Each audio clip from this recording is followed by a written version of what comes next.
जय Shri Krishna. Welcome to the divine calling. Chaitra के नवरात्रि शुरू हो चुके हैं। कुछ ही दिनों में हम रामनवमी और उसके कुछ दिनों बाद हनुमान जयंती भी मनाएंगे। तो ये समय एकदम उपयुक्त है कि हम हमारे सनातन धर्म के सबसे छोटे ग्रंथ श्री हनुमान चालीसा पर थोड़ा सा चिंतन मनन करें। श्री हनुमान चालीसा अवधी भाषा में लिखित हमारे सनातन धर्म का सबसे छोटा सा ग्रंथ है, लेकिन छोटा होने से उसकी अहमियत कम नहीं हो जाती। इसमें मंगलाचरण के 2 दोहे, 40 चौपाइयां और फिर उपसंहार का 1 दोहा है। ऐसे ये सबसे छोटा ग्रंथ बन जाता है। इसके रचयिता है गोस्वामी तुलसीदास जी। ग्रंथ में प्रवेश करने से पहले किन परिस्थितियों में गोस्वामी तुलसीदास जी ने श्री हनुमान चालीसा की रचना की थी, इस पे हम थोड़ा सा ध्यान दे लेते हैं। एक समय की बात है, एक गांव में एक गरीब जवान युवक की मृत्यु हो गई थी। उसकी अंतिम यात्रा की तैयारियां चल रही थी। उसकी पत्नी कहीं थोड़े नजदीक में ही बैठकर अपने अश्रु बहा रही थी। नजदीक से ही वहां से गोस्वामी तुलसीदास जी चले हुए जा रहे थे। वो अपनी राम धुन में मग्न, वो अपने धुन में चले जा रहे थे। उनका कोई ध्यान नहीं गया कि ऐसा कोई प्रसंग कहीं नजदीक में चल रहा है। जैसे उस महिला ने इन संत पुरुष को देखा, गोस्वामी तुलसीदास जी को देखा, वो दौड़ कर आई और संत के चरणों में गिर गई, तुलसीदास जी के चरणों में गिर पड़ी। तुलसीदास जी अपनी धुन में चले जा रहे थे, तो सडनली जैसे वो महिला ने आकर उनको प्रणाम किया, तो वो एकदम ऐसे चौंक गए। एंड जैसे उन्होंने देखा कि एक महिला उनका आशीर्वाद ले रही है, उनके मुख से अनायास ही प्रकट हुआ, अखंड सौभाग्यवती भव।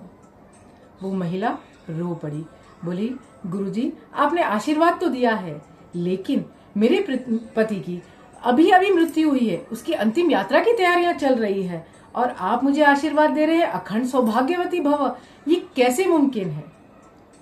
तुलसीदास जी ने कहा, बेटा अगर मेरे मुख से ये प्रकट हुआ है तो जरूर इसमें राम की ही मर्जी होगी। चल मुझे वहां ले चल जहां अंतिम यात्रा की तैयारी चल रही है। वो महिला तुलसीदास जी को वहां ले गई। तुलसीदास जी ने सबको कुछ समय के लिए आंख बंद करके मौन रहकर राम नाम का चिंतन करने को कहा। और कुछ समय बाद जैसे ही लोगों ने अपनी आंखें खोली, वो शैया पर लेटा हुआ वो जो मृत व्यक्ति था, वो जीवित हो चुका अंगड़ाई लेता हुआ वो उठ गया और उसमें प्राण वापस आ गए। ये खबर बहुत ही तुरंत आग की तरह फैल गई, सब जगह चारों ओर फैल गई और अकबर तक भी पहुंच गई। अकबर को जैसे ये खबर मिली, अकबर ने अपने सैनिकों को भेजा कि जाओ तुलसीदास जी को मेरे सभा में, मेरे दरबार में लेकर आओ, मैं भी तो देखूं कैसा चमत्कार करता है ये स्वामी। सैनिकों ने जाकर गोस्वामी तुलसीदास जी से कहा कि अकबर आपको याद कर रहे हैं। तुलसीदास जी ने मना कर दिया कि मैं किसी राजा के सभा में जाने में कोई इंटरेस्ट नहीं रखता हूं, I will not go anywhere, I am sorry. सैनिकों ने जाकर ये मैसेज अकबर तक पहुंचा दिया। अकबर क्रोधित हुआ, अरे मैं तो राजा हूं, मेरी आज्ञा का उल्लंघन, ये कैसे पॉसिबल है? जाओ उन्हें जबरदस्ती पकड़ कर ले आओ। सैनिक फिर गए और जबरदस्ती तुलसीदास जी को पकड़कर अकबर की सभा में ले जाकर खड़ा कर दिया। अकबर ने कहा, हमने सुना है तुम चमत्कार करते हो, तुम मृत को जीवित कर सकते हो, हमें भी कुछ चमत्कार करके दिखाओ। तुलसीदास जी बड़ी विनम्रता के साथ बोले, मैं कोई चमत्कार करूं? ऐसी मेरी सक्षमता कहां? जो भी करते हैं वो मेरे प्रभु श्री राम करते हैं, मैं कुछ नहीं करता। अकबर क्रोधित हुआ, बोला, बहाने मत कर, जल्दी से अपना चमत्कार दिखा मुझे, मैं राजा हूं, मेरी आज्ञा का पालन कर, नहीं तो तुझे घोर सजा मिलेगी। तुलसीदास जी अडिग रहे, बोले, मैं कुछ नहीं कर सकता, जो करवाते हैं वो मेरे प्रभु श्री राम करवाते हैं। अकबर के क्रोध की कोई सीमा न रही। उन्होंने तुलसीदास जी को कारागृह में डाल दिया, जेल में डाल दिया, जेल में बंद कर दिया। तुलसीदास जी वहां पे भी अपना संयम बनाए रखे। उन्होंने धीरे धीरे श्री हनुमान चालीसा की एक एक चौपाई, दोहे की रचना करनी शुरू की। एक दिन वो थोड़ी सी रचना करते, नेक्स्ट डे उसके ऊपर उसका पारायण करते, उसके ऊपर मनन करते, उसके ऊपर साधना करते एंड आगे का थोड़ा और क्रिएट करते। ऐसे करते करते 40 दिन बीत गए और पूरी हनुमान चालीसा की रचना हो चुकी थी। एंड उन्होंने बहुत एकदम मेडिटेशन के चरम सीमा तक जाकर उन्होंने इस श्री हनुमान चालीसा का पाठ किया, मनन किया। जैसे ही उनका ये पाठ पूरा हुआ, 40 दिन पूरे हुए, फतेहपुर सिकरी पर न जाने कहां से हजारों की तादाद में बंदरों ने आतंक मचा दिया। बंदरों का आतंक मच गया, बंदरों का अटैक हो गया। राजा के सैनिक यहां वहां दौड़ रहे हैं, सब कुछ कर रहे हैं, लेकिन कोई बंदर कंट्रोल में नहीं आ रहा। देवर अनकंट्रोलेबल। पूरे महल में बंदरों का आतंक हो गया। हर जगह जहां देखो बंदर ही बंदर, बंदर ही बंदर। तोड़ रहे, फोड़ रहे, कुछ चीजें उठा उठा कर फेंक रहे, सब चीज नाश कर रहे हैं। राजा एकदम चिंतित हो गया, ये क्या हो क्या रहा है। काफी प्रयास किए लेकिन कुछ नहीं हुआ, बंदर किसी के कंट्रोल में नहीं आ रहे। तो अकबर का एक हाफिज हुआ करता था। हाफिज यानी जो कुरान पढ़ाता है, जो एक मेच्योर्ड एजेड एक एडवाइजर भी होता है वो राजा का, एंड उनका मेन प्रोफेशन होता है कुरान पढ़ाना। तो ऐसे एक हाफिज थे अकबर के दरबार में।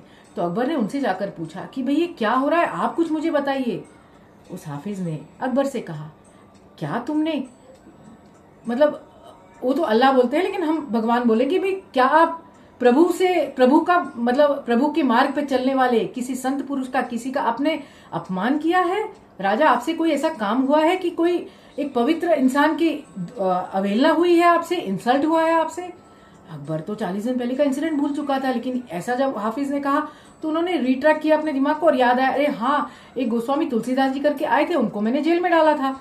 तो हाफिज ने कहा उनको तुरंत निकाल लो, ये उन्हीं का प्रताप है कि ये तुम्हारे पूरे फतेहपुर सिकरी पर ये आतंक मचा हुआ है। तुरंत सैनिक गए और गोस्वामी तुलसीदास जी को लेकर आए। गोस्वामी तुलसीदास जी को लेकर अकबर जैसे ही अपने महल के बाहर पहुंचे और तुलसीदास जी ने अपने हाथ, दोनों हाथ जोड़े, सारे बंदर शांत हो गए, एकदम कंट्रोल में हो गए और धीरे धीरे धीरे धीरे वहां से सारे गायब हो गए। न जाने कहां से आए थे और न जाने कहां चले गए। फतेहपुर सिकरी में वापस शांति का माहौल हो गया। अकबर ने गोस्वामी तुलसीदास जी से माफी मांगी और उनसे क्षमा प्रार्थी हुए और उनसे पूछा कि आपकी कोई आज्ञा हो तो मुझे बताइए। गोस्वामी तुलसीदास जी ने उन्हें कहा कि अभी आप फतेहपुर सिकरी छोड़ दीजिए और दिल्ली को अपनी राजधानी बनाइए। अकबर ने ऐसा ही किया। तो ऐसी थी परिस्थितियां जिसमें इस पवित्र और एक्सट्रीमली तेजोमयी श्री हनुमान चालीसा की रचना हुई। हमारे अगले एपिसोड में हम तुलसीदास जी की जीवनी पर थोड़ा सा ध्यान देंगे, थोड़ा सा उनके बारे में कुछ जानेंगे और उसके बाद धीरे धीरे श्री हनुमान चालीसा की एक एक दोहे और एक एक चौपाई के गहराई तक जाने की पूरी कोशिश करेंगे। And until then, do remember, the divine is always calling.